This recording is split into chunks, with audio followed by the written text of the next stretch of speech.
Projekti për rihetsimin e kullave tradicionale në veri të vendit ka përfunduar fazën e parë të dokumentimit, duke krijuar një bazë të lënash të detajuar për këto objekte të trashëgimisë kulturore. Procesi synon t'i japë jetë të re kullave dhe t'i kthejë ato në pjesë të rëndësishme të ofertës turistike. Drejtori i trashëgimisë kulturore Shkodër, Helidon Sokoli, bën të ditur se pas përfundimit të dokumentimit, puna është përqendruar te pajisja e aplikantëve me certifikata pronësie, një hap i domosdoshëm për vijimin e programit. Për momentin është mbyllur vetëm faza e parë e dokumentimit të tyre, databezi i tyre, tashmë janë në procedurën edhe të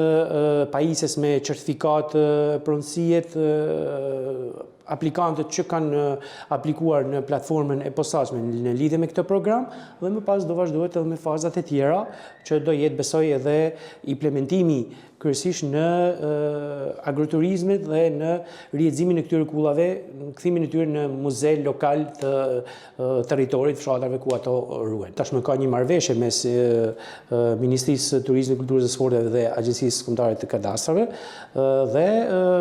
në varësi të kësaj procedure do vazhdojmë pastaj edhe hapat e tjerë. Faza e parë e projektit është fokusuar në identifikimin dhe dokumentimin e kullave, ku evidentohen rreth 500 të tilla, si edhe në hartimin e projekteve tip për secilin qark. Ndërkohë faza e dytë, që do të zhvillohet gjatë viteve 2026 deri në 2028, do të përfshijë restaurimin e kullave, rihetsimin e tyre, përfshirjen në itinerare turistike dhe bashkëpunimin me operatorët e turizmit për krijimin e produkteve të reja turistike.